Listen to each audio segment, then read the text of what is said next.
काले काले भजेत पतिम कामेरुच्चावचे साध्वी प्रशयेन दमेन च वाक्ये सत्ये प्रियः प्रेम्णा काले काले भजेत पतिम. I'll repeat. कामेरुच्चावचे साध्वी प्रशयेन दमेन च वाक्ये सत्ये प्रिये प्रेम्णा काले काले भजेत पतिम. कामेरुच्चावचे साध्वी प्रशयेन दमेन च वाक्ये सत्ये प्रिये प्रेम्णा काले काले भजेत पतिम. माताजी's.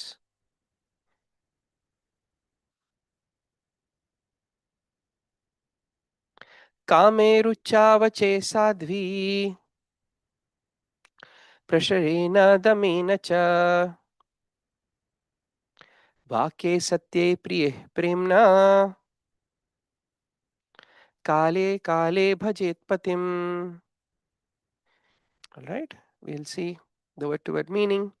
Sammarjana by cleaning, upalepyabhyam by smearing with water or other cleansing liquids, griha the household, mandana decorating, vartane remaining at home and engaged in such duties, swayam personally, cha also, mandita finely dressed, nityam always, parimrishta cleaned, parichhada garments and household utensils. And now we'll repeat from this point onwards. Kamehi, according to the desires of the husband. Ucha avichehi, both great and small. Sadhvi, a chaste woman. Prashayena, with modesty. Damena, by controlling the senses.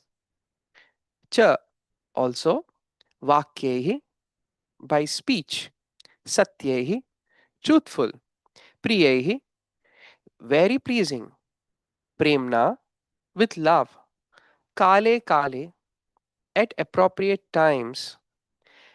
Bhajit, should worship. Patim, her husband. Translation and purport by Divine Grace A.C. Bhaktivedanta Swami Srila Prabhupada. Translation: a chaste woman must dress nicely and decorate herself with golden ornaments for the pleasure of her husband. Always wearing clean and attractive garments, she should sweep and clean the household with water and other liquids so that the entire house is always pure and clean. She should collect the household paraphernalia and keep the house always aromatic with incense and flowers, and must be ready to execute the desires of her husband. Being modest and truthful, controlling her senses, and speaking in sweet words, a chaste woman should engage in the service of her husband with love, according to time and circumstance. Let's see the next verse as well, where Srila Prabhupada comments. Santushtalopadaksha dharmagya priya satyavak apramatta suchi snigdha patim tva apatim bhajet apatitam bhajet. A chaste woman should not be greedy but satisfied in all circumstances. She must be very expert in handling household affairs and should be fully conversant with religious principles. She should speak pleasingly and truthfully and should be very careful and always clean and pure. Thus, a chaste woman should engage with affection in the service of a husband who is not fallen. Purport. According to the injunction of Yajnavalkya, an authority on religious principles, Ashuddhe samprashiksho hi mahapataka dushtehi. One is considered contaminated by the reactions of great sinful activities when one has not been purified according to methods of the Dashavidha samskaras. In Bhagavad Gita, however, the Lord says, Namam dushkritino mudha prapadyante naradhamaha. Those miscreants who do not surrender unto me are the lowest of mankind.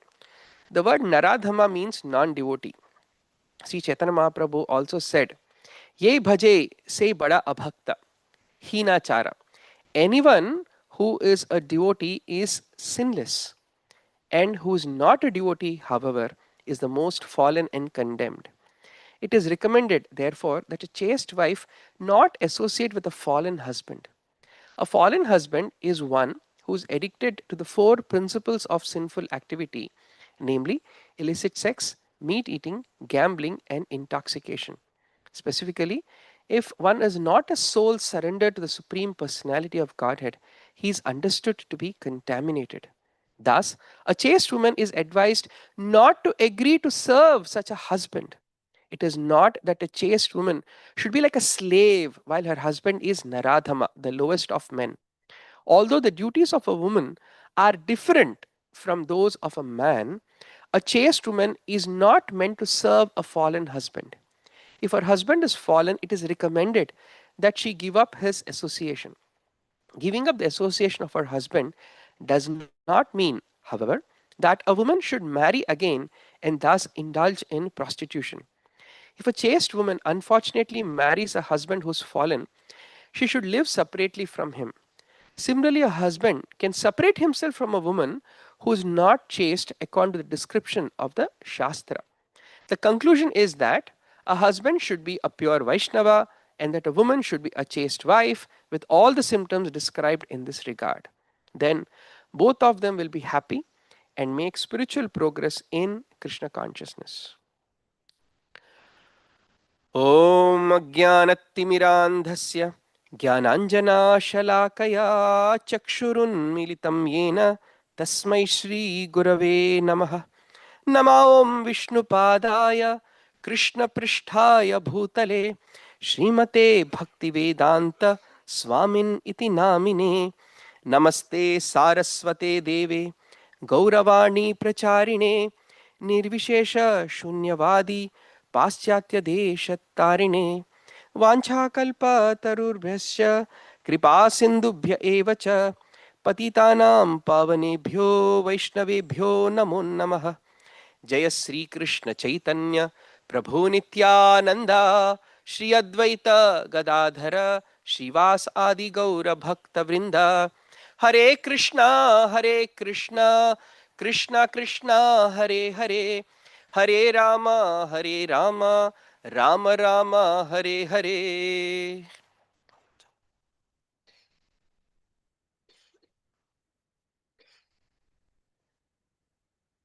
So we are in the middle of a very interesting discussion. Oftentimes, spiritualists, devotees, they ask, scriptures are not very practical. We want something practical from scripture, some applied principles.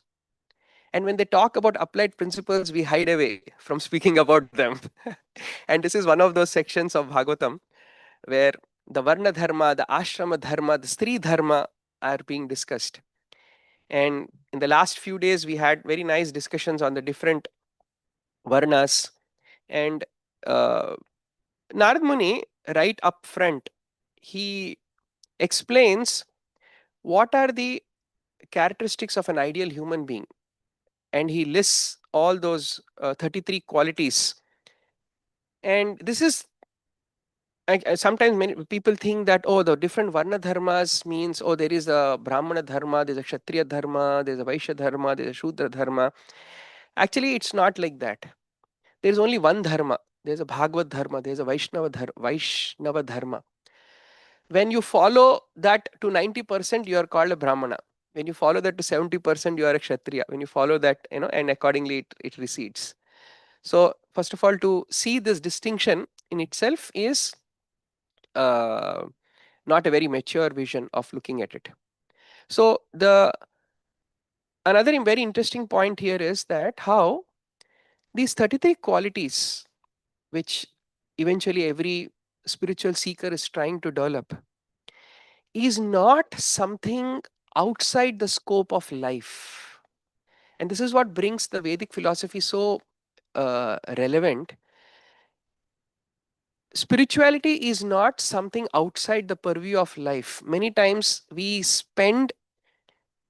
uh, we compromise on many aspects of life trying to enhance our spirituality. It's like saying a painter is going around collecting all kinds of colors and tools and brushes and the tools for painting, but is never painting the canvas. He's just happy collecting.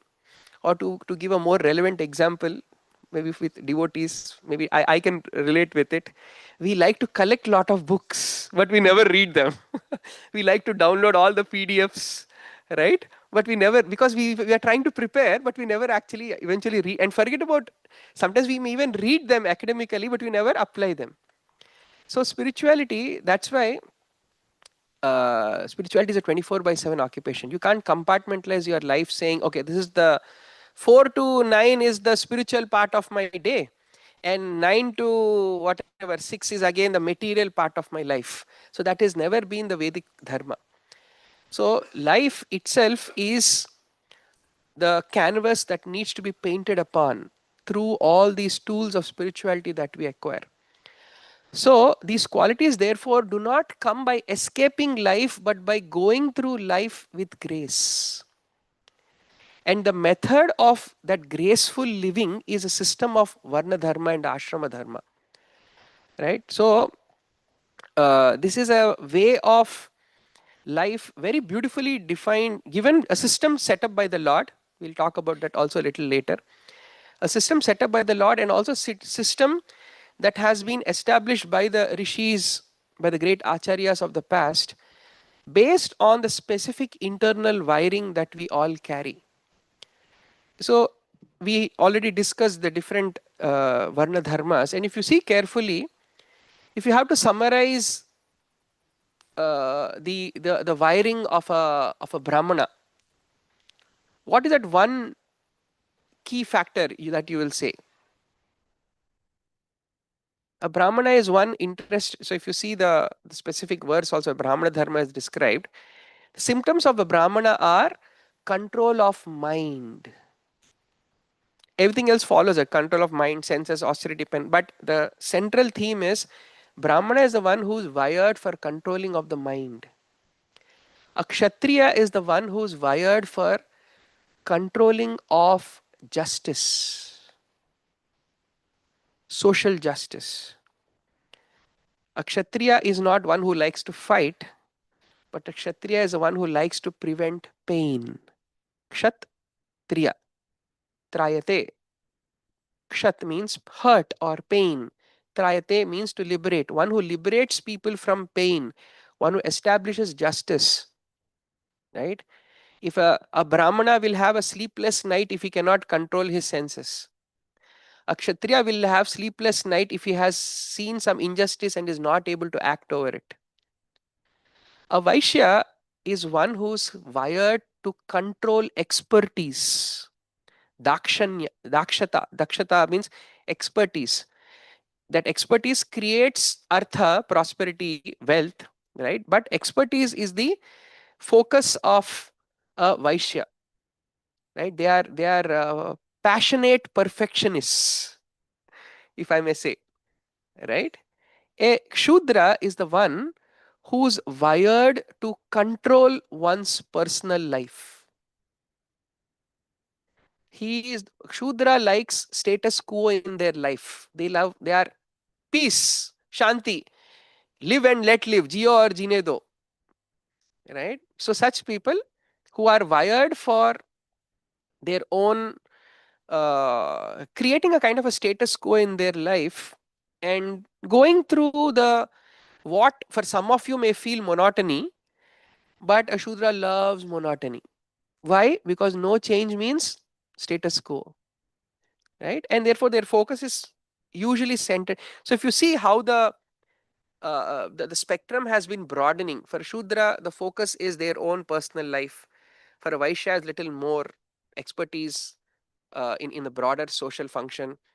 Justice is something more subtler than just expertise, and controlling the mind and eventually understanding the truth is something even more deeper. So this is how these four different varnas are wired, and accordingly the Varna Dharmas have been assigned. Notice, if you have if you notice the way I have defined these four Varnas, what is that one word that is common to all of them? Control, right? And this is an important theme that we need to understand, that controlling, because many times, why I'm going in a, it may seem like I'm going around the bush, but actually it's an important concept.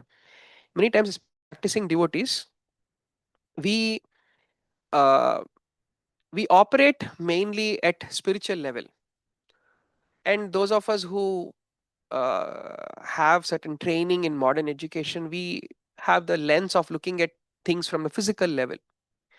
So in the Bhagavad Gita and the scriptures, the physical, this whole material reality has been described at three different layers of perception.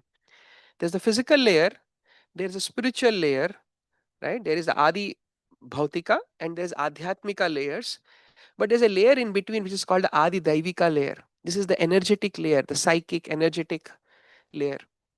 And unfortunately, many times we don't understand the nuances of this layer. And the connection between matter and spirit is energy. So I'd like to bring in that perspective in understanding this section, and we'll see the maturity in how these instructions are so broad minded. So when we come back to this theme of control, even within the way the energy of the body is tuned, the I'll borrow some modern terminologies and some yogic terminologies to explain this. The human body is seen to have a network of two different kinds of energies.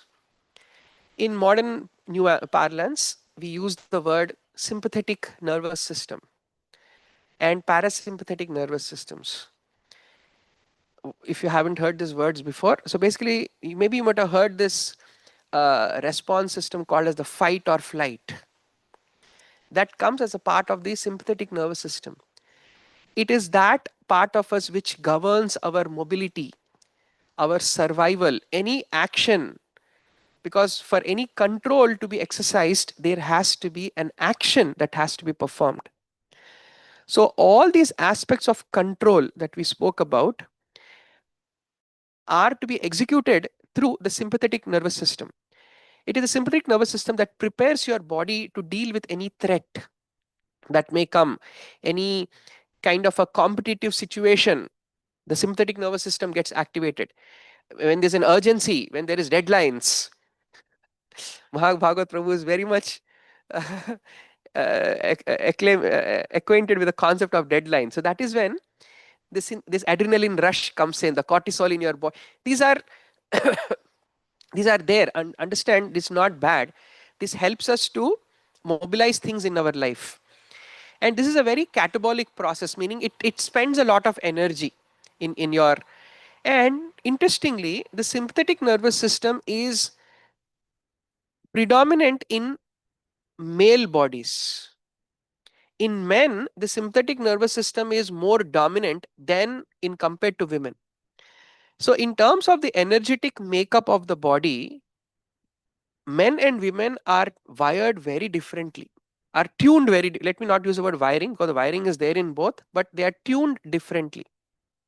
Consequently, you will see that's why when the Varna Dharma was described, all the actions pertaining to control, they were all targeting the men. Then comes, then what is a system that, what is the tuning that is there among women? While men predominantly operate upon the sympathetic nervous system, women are tuned more in terms of their parasympathetic nervous system. What does this parasympathetic nervous system does? In simple language, it is the rest and digest system of your body. What does rest and digest do? It facilitates growth, it facilitates healing, it facilitates, as a name such as digestion in the body, it facilitates all the repair and building of your of the system, right? Even reproduction is also part of the parasympathetic nervous system. While sympathetic nervous system is more catabolic, it spends energy Parasympathetic nervous system is more anabolic. It builds energy, it repairs the body, right? Uh, and they're also happening in different okay, from modern science point of view. If the sympathetic nervous system is mainly operating in this part, in the lumbar and the thoracic region of the spine, if you want to connect it more with the yogic concept, it mainly happens from the Manipura chakra to the Anahata chakra, the navel chakra to the heart chakra of your body. Whereas the parasympathetic nervous system is more active towards the brain stem, the sacral spinal cord, more towards the Mooladhara and the Swadhisthana chakras, the lower two chakras, or they should I put it in the first two chakras that way. So if you see the wiring and the tuning being different, so and also we need to understand it is not that one kind of a nervous system is good and other is bad. Actually we need both to function, right? This is very important. In fact, for a balanced person, both the sympathetic and the parasympathetic nervous systems find their harmony. In the yogic, in the energetic language, they refer to it by the Ida and Pingala nadis, the Surya and the Chandra nadis, right? The heating and the cooling systems of the body. If the sympathetic nervous system is the heating system owing to its catabolic nature, the parasympathetic is the cooling system, the Chandra nadi, which is the anabolic system. So so you have to understand, if one is, if the heating system is rajasic in nature, the cooling system is actually tamasic in nature. But which is better, rajas or tamas? Some of you may be wondering at this point, wait a second, you said parasympathetic nervous system is rest, digest, rebuild. It sounds like maintenance. Maintenance is sattvic. Why are you calling it tamasic? Anybody got this doubt? Maybe, right? So is sleep important for the body? If you don't, what happens during sleep? I didn't say when sleep happens. I said what happens to your body when sleep. The repair, the rebuild happens. So understand, tamas is very important. Many times we have a very one-sided view. All the three gunas have their positive and negative aspects. If sattva guna has the positive aspect of balance, it has the negative side of complacency. Rajogun, if it has a positive side of creativity, it has a negative side of aggression. Tamoguna, if it has the positive side of grounding, inertia grounds you. You need inertia, right? But it has a negative side. When there's over inertia, it leads to laziness and more. So that's the tamas we usually identify with. So all the three gunas need to have their balance, and we need them in our life. So the idea is you need to balance these both, uh, heating and cooling, the surya and the parasympathetic and the sympathetic nervous systems, and thereby you need to find a balance. But now here is a problem that we all are facing. Men are tuned more in terms of their sympathetic nervous system. So I need a system of action wherein, using their sympathetic nervous system, I need to activate their parasympathetic nervous system. Or in other words, I need to prepare them to relax through activity. Am I making sense? Right? So because we are wired, men are wired to act. That's the fight or flight mechanism that we have. We have to channelize that mechanism to create relaxation. So action that creates relaxation. What is the problem with action? Brahmacharis will know this. What is the problem? Why do we want to stay away from all action? It's exhausting. Two, because our actions are, most of us, our motivation behind our action is an attachment. No attachment, no action. So many times we think actions increase our attachments. Better I stay from actions so that I don't get attached in the first place. right? So that is a very Buddhist way of dealing with your sympathetic nervous system. It's not going to work, right? So the problem is not action, the problem is the attachment that may come up, which means I need to learn to purify my attachments, then I'm preparing myself to act. So that method of purifying your attachments is called tapa. So the varna dharma that has been described earlier are the very specific tapas, very specific penances, austerities that are prescribed for men who are wired in either a Brahmana wiring, Kshatriya wiring, Shudra wiring, or Vaishya wiring.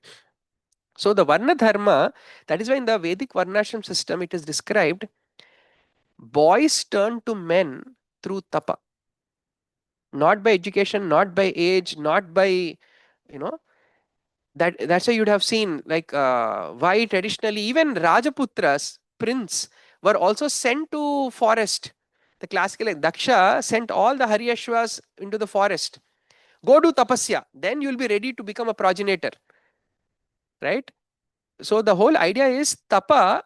That is why the whole idea of rigorous brahmachari training mainly geared towards men, because tapa is the way a boy transforms into a man. Why? Because behind all that tapa, there's a training in psychological training in responsibility. So if you see carefully, all the varna dharmas that we discussed, they're all training the men to become more responsible in a way that their wiring suits them. So you don't have to go outside the purview of life. Going through life itself will purify you. It's a tapa, it will help you grow. So for men, the system established is that of using activities to relax. But then women, their wiring, as we saw, their tuning is different. They have to activate their sympathetic nervous system through their parasympathetic nervous system. Or in other words, they have to learn to be active while relaxing. So how do we do that? How do you ultimately the principle of responsibility is there in both, but now we are going to do this in a slightly different way, because now using a method of relaxation, you are trying to create some sense of activity and responsibility. So if you notice carefully, all the Stri Dharma that has been described, they are all in an environment of home, which is a space of relaxation, right? The man has to go outside of his home to office to do all the work. His spiritual advancement will happen in the office. A woman's spiritual advancement will happen in a relaxed environment, right? Note these important sutras we are discussing. We are going to create a system based on these principles. We are still having a sutra level discussion. We'll have an application also at the end of this class. So the important principle is that the activity of women should be centered around relaxation, not pressure. What happens when women act out of pressure? They have to activate their sympathetic nervous system, or in other words, they have to energize their heating system.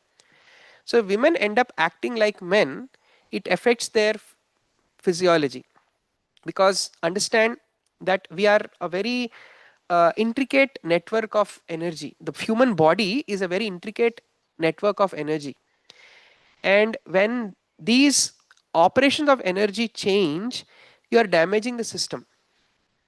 And that is why you will see today many women going through issues connected to their femininity, to their feminine energy, is because they are put in an environment of pressure, forcing them to activate their sympathetic nervous system, which affects their physiology, right? So that is why in the Vedic Stri Dharma, the the activities for women were centered in a relaxed environment. But at the same time, if you are too relaxed, remember the goal is spiritual advancement, training in responsibility, there has to be some tapa element, right? So if you're too relaxed, right, so that in a relaxed environment, if you still want to be responsible, what motivates such a person is love, affection. Mind you, attachment is different from affection. Attachment is where the ego is the center. Affection is when a certain higher principle is in the center. When the if in a relationship, it's the is a need of the other person whom you are taking care, they are the center. So the Stri Dharma is centered around affection. And so you need a system to channelize that affection, and that system to channelize affection is called chastity. So the key principle, the tapa training that has been spoken about here, is the principle of chastity, training in loyalty.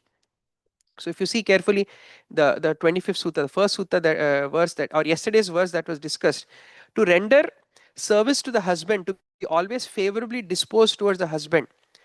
So what that principle of chastity does, that chastity towards the husband eventually leads to the fulfillment of the, or you can say the consummation of that relationship, that eventually leads to that woman bearing a child. Let me expand this. So if you remember, what did I say transforms a boy into a man? Tapa. Guess what transforms a girl into a woman? Not tapa, not Bhagavatam classes. Sorry, anybody attached to Bhagavatam? Sorry, not going through education, getting PhD, MBA degrees. Guess what? Sorry, Mataji. Yeah, affection is still a sutra, but you have to bring out that affection somewhere. Yes, childbirth. Where a girl transforms into a woman just by going through childbirth. And for the childbirth, as you all understand, we need a partner, a man. But then just having a husband doesn't entail into having a child. There has to be a loving bond. Therefore, the principle that governs the wife's interaction with the husband is a principle of chastity. So therefore, while boys are trained in austerity, women are trained in chastity, so that their next level of progress happens. For me, these concepts were very theoretical until last year. Why last year? Because I had my baby last year. And yes, Prabhu, thank you. And you know, my wife, I hope she's not listening to this class, but it's okay. She knows I've told about this many times.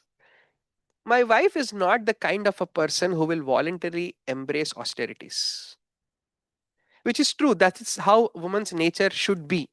For them to flow, for their femininity to flow, as we discussed, you should not be activating their sympathetic nervous system. But then, as soon as we had a baby, her level of tapasya has gone off the roof.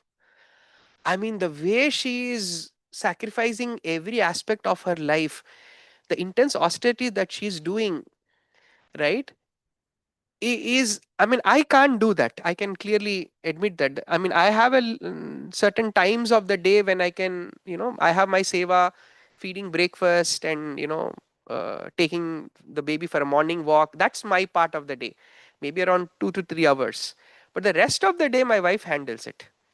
I can take care of the cooking and all the other aspects of the house, but taking care of the baby, it's the biggest austerity.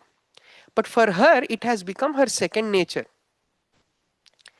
Why? Because somewhere that affection towards a child has created in her a next level of tapasya quotient, and which you cannot artificially imitate. When I try to spend time, at some point I'll get frustrated. So when at the point when the baby is playing, I am there. The moment the baby starts crying and putting up tantrums, I pass her to my wife, right? So this is a system that actually works, and I have seen in terms of her, and also from a, you may or may not accept this, but from a more yogic understanding, it is said that not pregnancy, but the moment of childbirth, the point where the woman's body is resonating with the bigger nature, because the creation aspect is happening at the moment of childbirth. Energetically, the woman's body changes. It's like a flick of a switch. 9 months and 8 days, same old lady before. But 9 months and 9 days, at the moment of the childbirth, something happens. Suddenly, her entire body and energy starts resonating with the creative potency of the Supreme Lord. There's a massive switch in her, and all the Matajis here will know, mothers will know that it's not an easy process. You do not give birth to a child, something higher than you. In fact, I was recently, even from a modern science point of view, by the way, right? You do not create, you are just an agency of creation. At the time of birth itself, all the eggs that are needed to create are already there in the body. You are just bringing it out at the right time, and you are facilitating you are just a carrier for the birth, which means somewhere in that woman's body, that particular living entity has to resonate with the creative potency of the Supreme Lord and give birth. And there's a massive switch that happens. Even in many what is the right word I want to use here, Siddha traditions, shamanic traditions, it is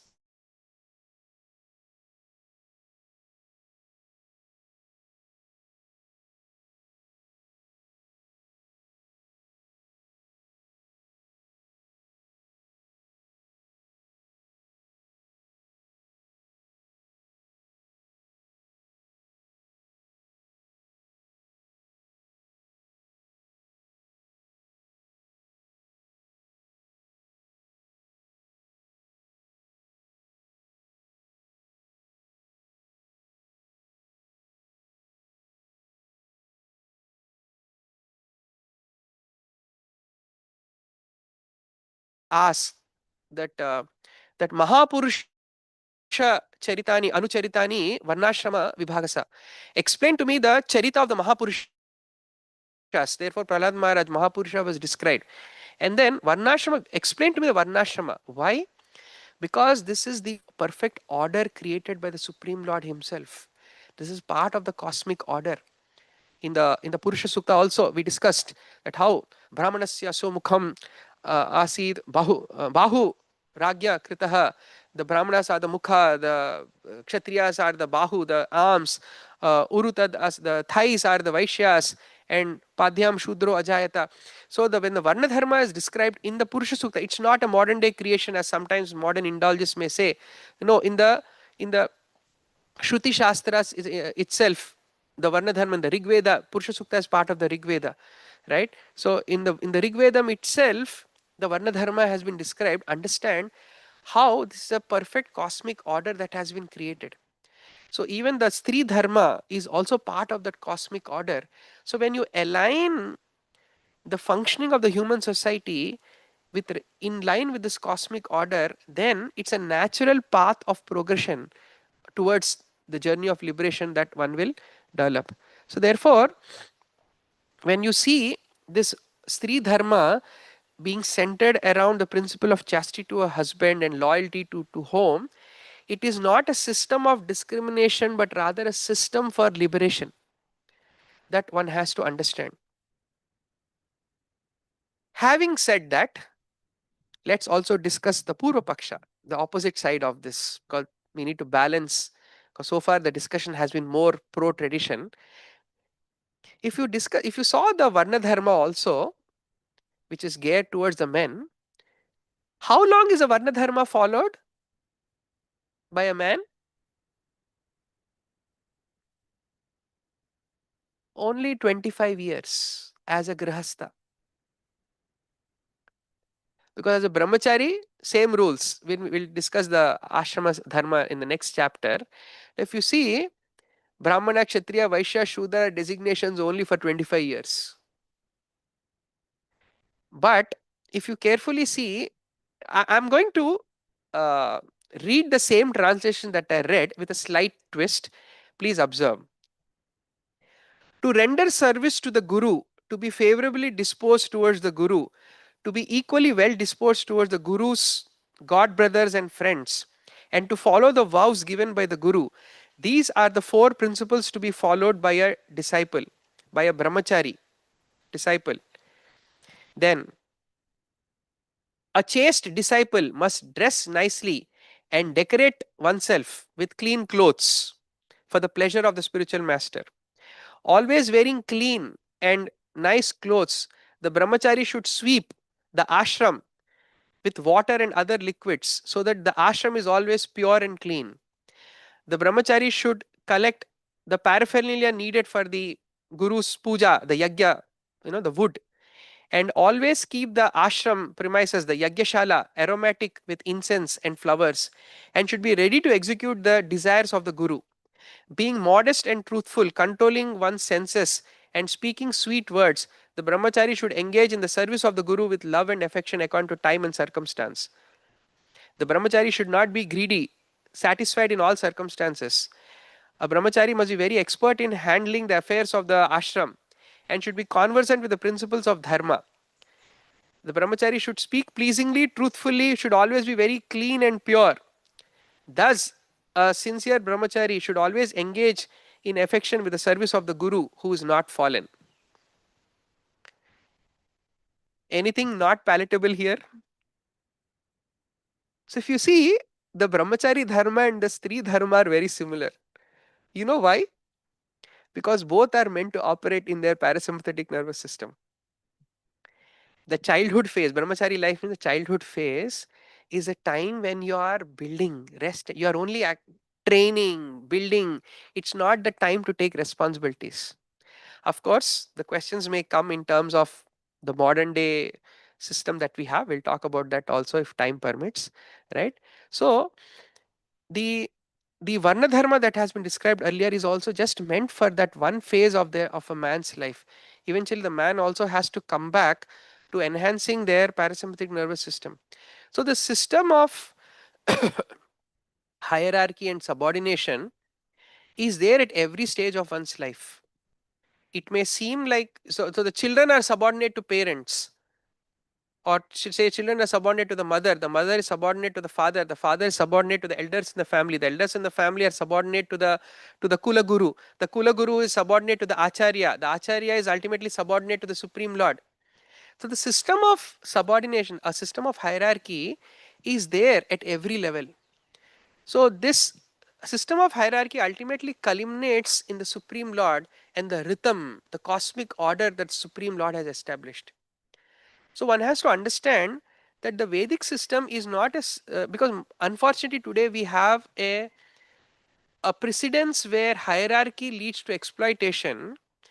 So the solution is not to break the hierarchy into a planar model, but rather fixing the system of hierarchy.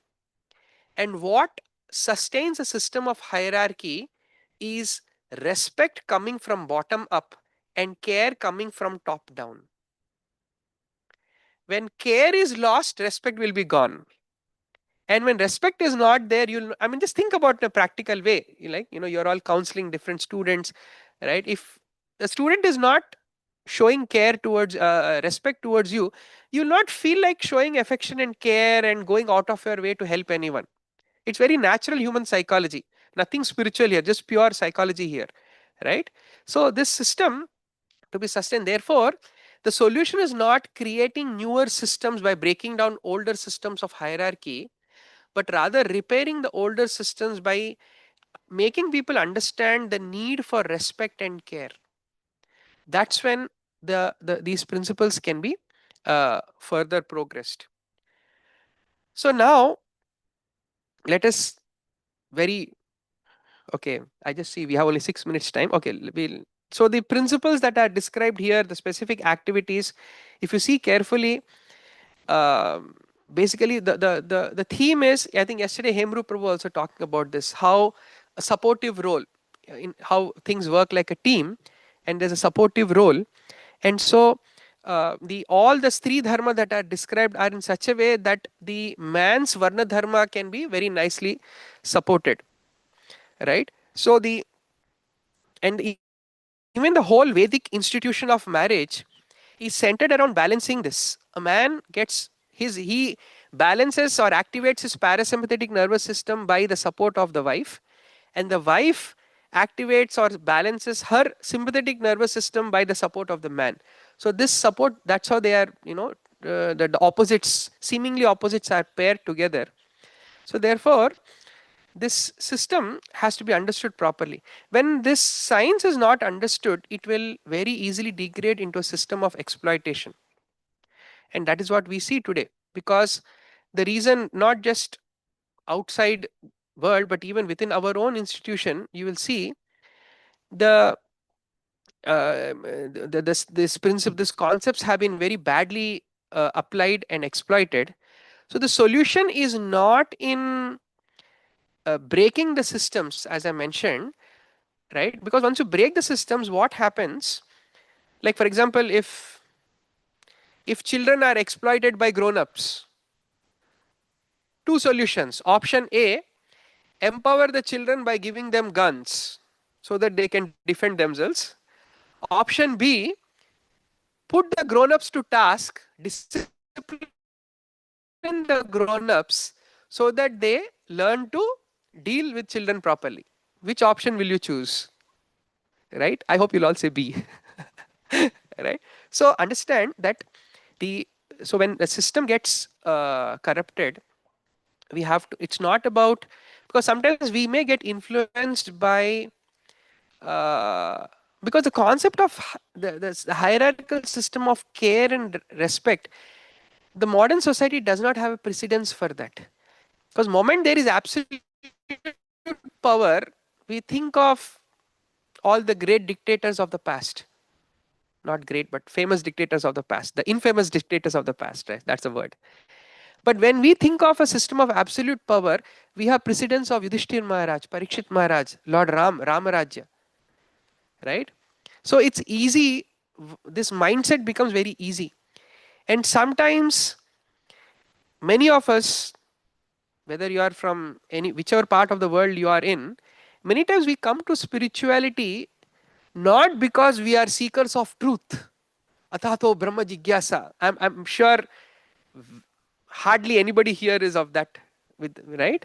We come because somewhere there is a rebellious nature within us. We wanted to rebel against the mainstream functioning of the society. That's good. In fact, Prabhupada was very grateful for the hippie movement. He said, because our movement grew because of that kind of a counterculture attitude. And even today, we want to be different from the mainstream society, so we take up the path of spirituality. But that same rebellious attitude can come in even after entering into the spiritual circles. Now you want to rebel against these systems and bring in certain modern ways of living and being and challenge these hierarchical models. So, at one level, as very nicely this verse says, how a chaste woman should not engage with affection in service of a husband who's fallen. We are not here to, under the name of tradition, we should not allow exploitation and abuse to continue. And at the same time, under the name of modernization, we should not just throw away all the old systems and lose the resonance, the connection that we have with the rhythm, the cosmic order that the Supreme Lord has established. And that balancing act can come when first, and that's why I like to conclude with this point. Um, Many times, the big challenge that comes, why traditionalists and modernists, if you see the point of conflict with both of them, is how we want to stick to dharma like a writing on the wall. In fact, how many of you, and be very honest, you think that dharma is something unchanging? How many of you believe that? Dharma means like writing on the wall. If you see carefully, while we say yes, dharma, unchanging nature of, intrinsic nature of an entity, dharma of fire is to be hot, dharma of sugar is to be sweet, yes, thus definition of dharma is also there. If dharma is unchanging, why every yuga dharma changes? Why Krishna says there is dharmasya glani and therefore I have to appear again to re-establish dharma? Which means, and this is where we have to come out of this Abrahamic thinking. Sorry for using this word. In Abrahamic thinking, it works on a system of commandments. God created a perfect world, and now here are the commandments, and follow this for the rest of eternity. Otherwise, you are an infidel, you are a kafir. But the Vedic Dharma is Lord created a world because the center in the Abrahamic thinking is the Supreme Lord. Guess who is the center of the creation from the Vedic worldview? The Jiva, the free will of the Jiva. The material world is created to honor the free will of the Jiva. Krishna is so kind and so detached, he created this world for us. And very interesting, incorporated in the design of the world is both bhoga and apavarga. Prakriti can give you bhoga, gratification, or it can also give you apavarga, it can give you liberation. This is the beautiful design Krishna has created. And so, once you create a system honoring criminals, what will happen? Destruction of dharma. Therefore, Krishna personally comes as an avatar. The whole science of avatara theology is very specific to the Vedic system because the creation, though is created by a perfect person, because the people for whom the creation has been made are not perfect, there will be dharmasya glani. Therefore, sambhavami yuge yuge. The Supreme Lord has to come and retune dharma. So that is why, under the name of tradition, we should not be too attached to the principles of the past. And under the name of modernization, we should not deviate from the core rhythm. And that's where the important principle of Vedic Dharma is the concept of a living tradition. That's the role avatars, acharyas, mature, wise council of devotees play, right? And that's why, if you see, the dharma has to be constantly tuned. You don't have to control A, control C, control V, select all, copy paste of the past systems. That's not how a tradition survives. The concept of parampara or a living tradition means where you are willing to completely trash the systems of the past to recreate new systems, not to be novel, but understanding the principle and enhancing the tradition forward. So, this is where maturity comes in. Therefore, the concept of a living guru, the living acharya, the living systems play a very, very important role, right? And that's also a very important system that the Vedic Dharma talks about. I'll conclude here. Thank you all so much for your very patient listening. I'm sure there are lot of cans of worms that I opened. So if anybody wants to comment on anything, any corrections, please feel free to. Yes, Prabhuji. If there's any questions I have, Hare Krishna. So many questions I have. I can start with one. Perhaps keep it at one. Um, so Krishna comes down as an avatar. He also sends the Shaktivesh avatars. I think the fantastic science is we can observe the symptoms, the actions, and the presence of an amazing Shaktivesh avatar, Srila Prabhupada, to know that this is within scripture. But what I'm wondering as well, coming from an Abrahamic tradition, that background is why he, which is also confirmed by the way, Prophet Muhammad, Jesus Christ, etc., they all were confirmed to be Shaktivesh avatars.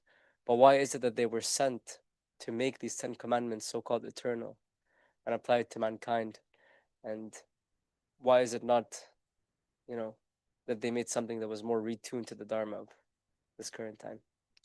So, Prabhu, if you look at the history of both these traditions, the core teachings were never meant as eternal, but rather a course correction.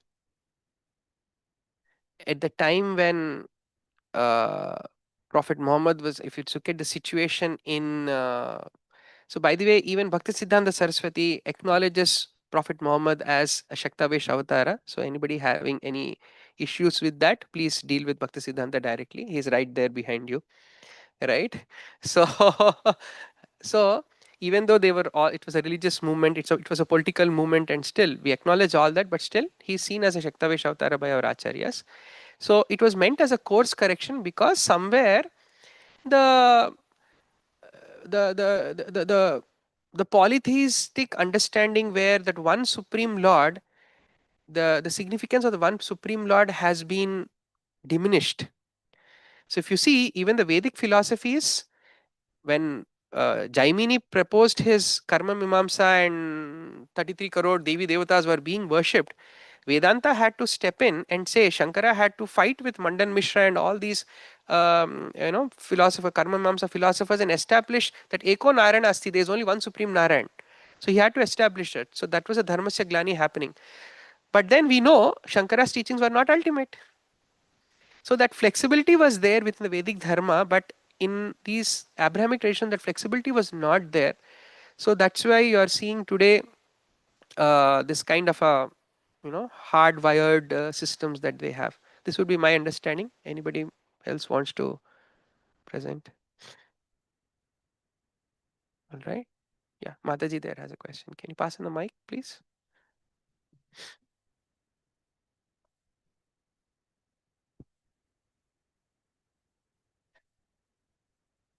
Before I ask my question, Prabhu, thank you so much for that very thought-provoking class. As you said, I'm in that rest and digestive mood right now because there's a Good for lot, you. which is unusual for me because usually I'm not in that mode. So here we go. You know, we have the definitions of a man and a woman, but like Kali Yuga, everything's all mixed. Some men have more feminine qualities, some men have more, some women have masculine qualities. So it's all a mixed bag. No, but it was very, very thought provoking. I really appreciated your analysis in very scientific terms, using modern language to understand this. And I was also thinking of balance because everything is about balance, yin yang. You know, everything is about balance, course correction. If you're riding a bicycle, you're flying a plane or driving a car, there's always course correction. So that happens in the material world. So Krishna always has to come for course correction and preach according to time and circumstances. He gives the 10 commandments because that's the need of the hour at that particular country, those particular people, whatever. Everything is according to what's required. My question is, I really appreciated the principles you pulled out. Is more, I'm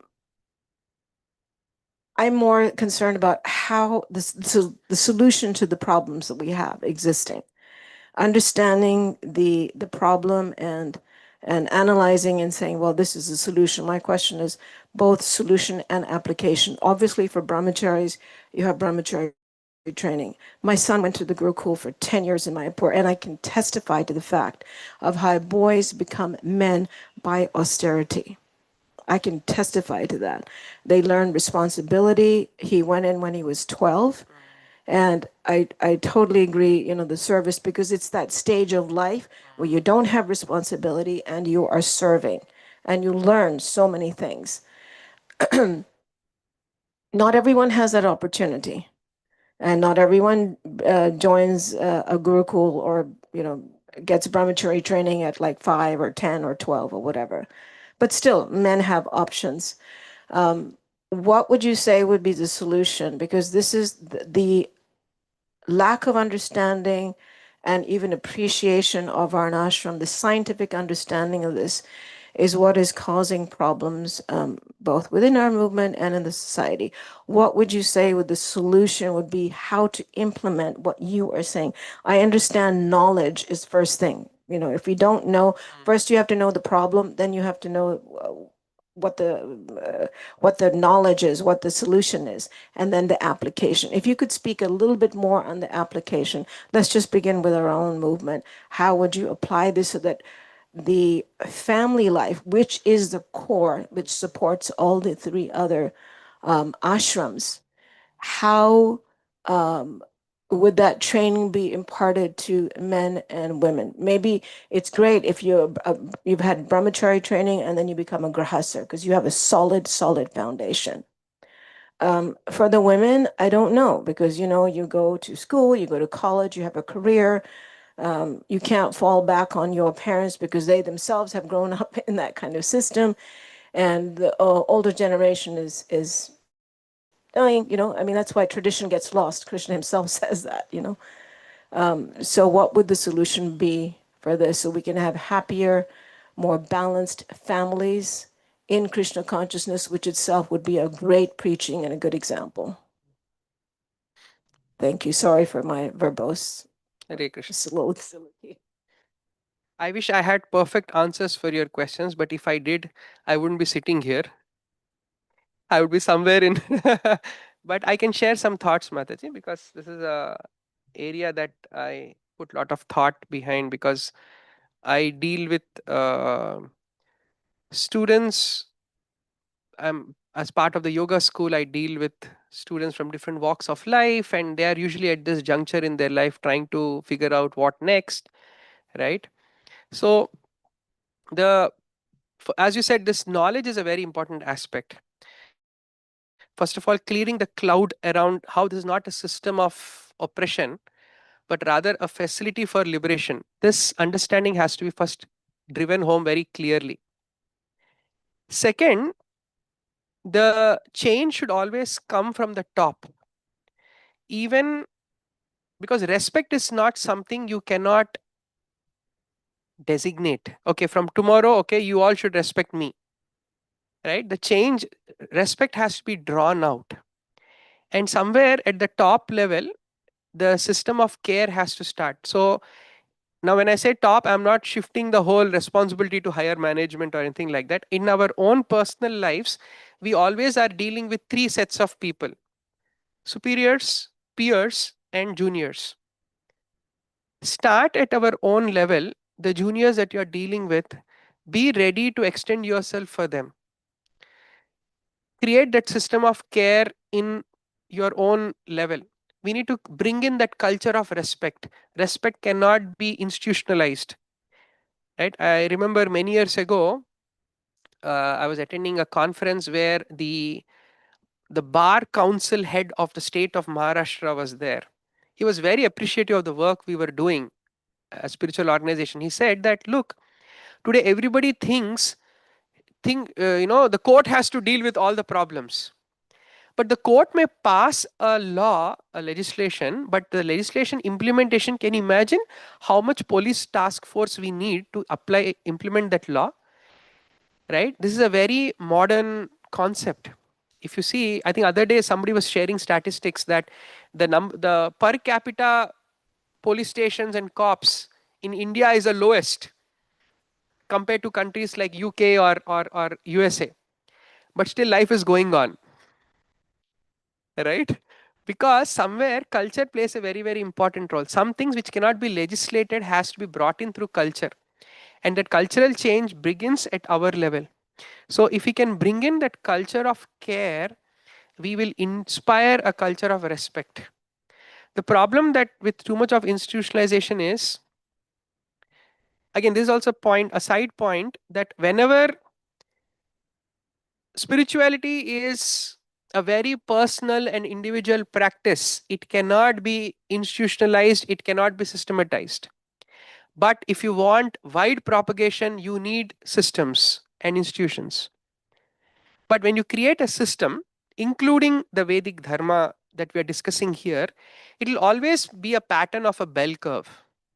90% of the people will find it useful, but there will be 5% on either side who are the outliers who will never fit into the system.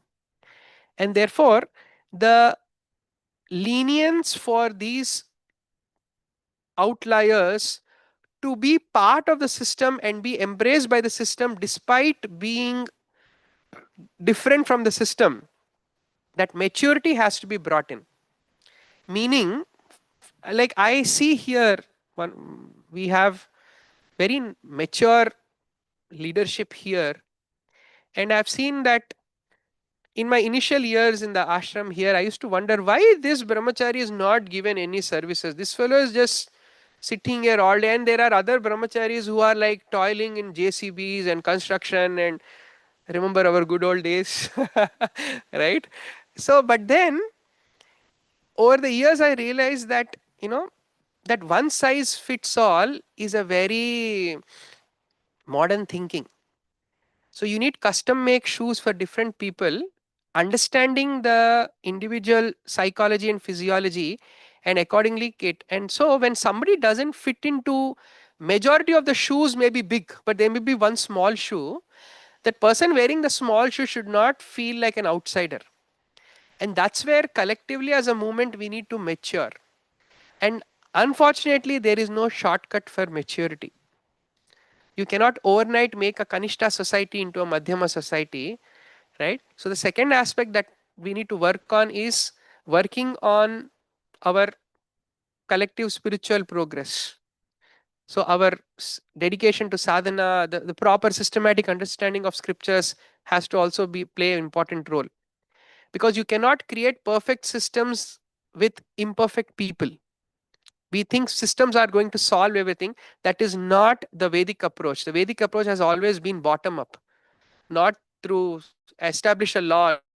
No, when every individual in the society is thinking about liberation, the entire society will be progressing towards liberation. It's a collective responsibility. That's the second aspect I'd like to talk about. The third aspect is, it may be very tempting to break away from the mainstream ways of living and being, but we should not fall into this trap and end up becoming like a cult. And in our history of our movement, we did those experiments and it failed very badly, right? We tried doing almost being very cultish.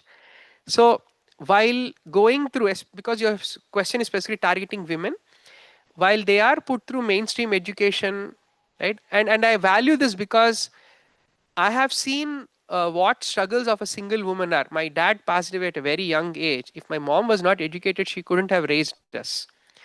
So I fully support the idea of women going through mainstream education and all that. But at the same time, I've seen, because of the samskaras, the culture at home, she was very much rooted in the traditional systems.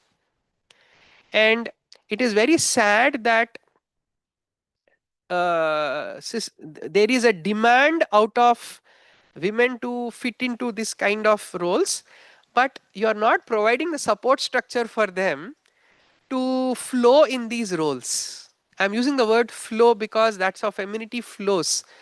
It cannot be built, it has to flow out of them naturally.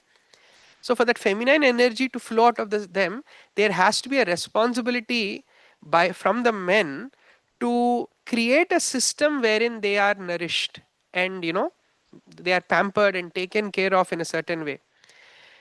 And this, why this is not happening is because the prayojan of the society has changed from liberation to profit. The moment you see, like today, the GDP index, people say, oh, if women also start working, you can double the GDP of the society, because your prayojan is artha, not moksha. So this is an important and even within our institution, like in if I may speak very openly, we used to invite many, when we started the whole guest reception seva, we were all brahmacharis handling this reception, and lot of the visitors who would come, they were both men and predominantly women. And one of the frequent complaints we used to get is, there is too much of adrenaline energy in this place. Here, right? Which may still be true, right? So therefore we had to bring in lot of matajis in the system, not because of the efficiency and the productivity, but because of the change that they bring into the energy of this place. These are the unspoken benefits that we experienced. When you look in terms of productivity and efficiency, okay, because here we have labor, okay, 8 a.m. to 6 p.m. In this time, how many hours the labor can do the work? If that is your yardstick of measuring, productivity is only yardstick, then your system will ruin very soon. So our indices of productivity has to also change. So I feel these are few important things that we need to bring at a systemic level, and in terms of at a cultural, at a personal level, bring in that culture of giving in care. And it's a and that care can only be given when you are full. So it all boils down to how well your own personal spiritual growth is. Whether it be in a relationship of a marriage, you cannot have two half glasses, will create one full glass and one empty glass. Right? Or even in a collective, in a society also, broken people coming together will create a broken community. So we have to work on our own personal growth very strongly, right? And understand that a progressive society is a society made with not broken people, but collect individually strong people. So that aspect also I would like to focus. So I'm not so much of a systemic, I don't believe so much in systemic changes. but I believe more in personal changes and cultural changes that can bring about. Laws and legislations are important, but they are not going to change, right? Cultural change is what that can bring about. Yes, Mati. Yeah, yeah, please. I'd just like to make a comment on that. Culture is something that's not taught, it's something that's caught, Yes. it's imbibed. So I see a kind of a two-pronged approach. There has to be both education and culture. So education is important to know, okay, what's right, what's wrong, what works, what doesn't work. But, places like this, or I'm sure there are other examples in the world where this culture is lived, that is even more, we say, example is more powerful than precept. So if there are places that exhibit this culture of caring for all, men, women, children, elderly, young, whatever, coupled with education in very scientific and modern terms to understand male female psychology, how the interaction happens, I feel that will be more appealing to the modern audience because let's just face it, both men and women are unhappy because we're not fulfilling our roles according to our nature, because we don't understand our nature, and because, like you said, the prayojan is more about artha as opposed to satisfaction. We think satisfaction comes from money, from position, from career, and so on and so forth. And so, I think it's like a parallel approach of education and culture. And rightly so, you said it. Nobody can. You can't demand respect, and it's easy to respect a person who's caring. It's very easy to respect a person who genuinely cares and loves, and that can happen at any level. You don't have to, it doesn't have to come from the top. Even a person who's so called at the lower level, if that person is very genuine and they show love and care, that person can still be respected. So I think places like this and other places, the parallel approach of culture and education is and it can really change the mindset, because ultimately we are, you know, everything has to work in harmony, the head, the heart, everything. And that, again, everything is about balance, whether it's in our own body, whether it's in the material world, the cosmic manifestation, everything is all about balance. And so discussions like this really help kind of illuminate at least the knowledge aspect, and then it's up to us to actually apply all that. So thank you so much. I really appreciate your class. Thank you. Thank you. Hare And Krishna. also, some of these are intergenerational changes, Mataji. They will not happen even in a decade or two. So if you see even the history of our movement, some amazing changes to the good have happened across a generation. So it's just that some of people like you who realize there's a problem will have to be extremely patient to see the slow elephant move. So these are Well, intergenerational changes. I might not see it in my lifetime, but it takes generations to establish culture. Yes. Because culture can be broken very quickly. Traditions can be lost very quickly, especially when we don't have right perspectives of what is the goal of life. But it will take generations to establish culture. So I don't know what ISKCON will look like in 100 years, 150 years, how the dynamics will be. Already we've seen within, since 1966 to now, how the dynamics have changed in temples from, devotees living in temples to being a congregational movement, and especially Prabhupada's vision of Varnashram. We have a very narrow understanding of Varnashram. If we wanted the whole society to follow Varnashram, how would Krishna consciousness look if we implemented Varnashram in our society, greater society? How would that interact with our core teachings? We don't know what it's going to look like 100 years, 200 years from now, but we just try our best. Thank you so much. Thank you, Masi. Tantra Shrimad Bhagavatam ki jai. Shri Prabhupada ki jai. Ananta Koti Vaishnava Vrinda ki jai. Hare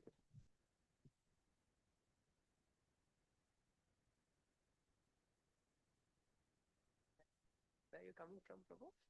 Well, we're all coming from the Soho Temple in London. We're all have different background. You had a question? You had a question? No? Okay. This might be an awkward question to ask. Mhm. Because in today's world, we have things that are fun with a shortage of good men and trained men. Mm-hmm. And so, if there's many military being trained, is that going forward in such a. I'm asking because we also have 4 sisters. I'm thinking about them who are not married yet. Like, who's going to take care of the women if they leave? It's like, we can see some women who are There's a famous Prabhupada's quote: "All men should be brahmacharis and all women should get married." Yeah, yeah. How you figure out? As a temple president's headache. No, but the system is slowly. This is the nature's natural system. Not everyone will take you to the path of Naishtika. Yeah, some of us will. Yes, so therefore I don't see. In fact,